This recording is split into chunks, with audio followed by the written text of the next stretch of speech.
So I have some successes and some failures. So I have, because this is my second year, so I have some students who I, like, just as as one, like, data point, I have some students who are in AP chemistry this year, and some of them are doing extremely well, and some of them are not doing so well. And it's really shocking to me. After my first year, I was like, oh my gosh, I transformed all these kids, and like they're all going to be on different life paths. And then I have this one student who's in AP chemistry, and she's like to have a D right now, and I'm like, I'm the one who pushed her into it because she did so well in my class. And when I think about Dahlia, that's her name, and when I think about her, she's one of those students who did really well when you told her exactly what to do. And when she loved the structure of my lessons, and that's how a lot of my first year was.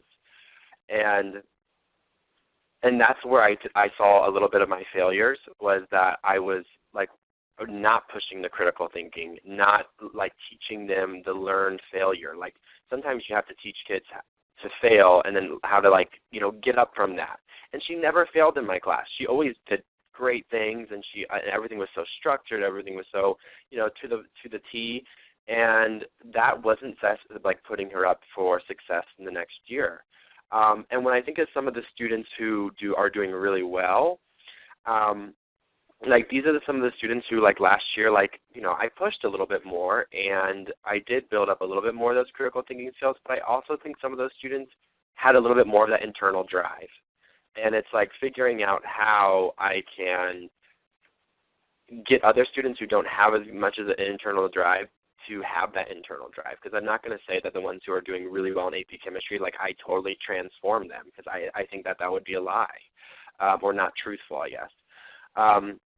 So I think more than anything, I can learn from my failures with Dahlia, because that's something where I've been really working on this year. It's like no more like giving you like step-by-step directions. It's now like you guys have to like write the directions type of thing. And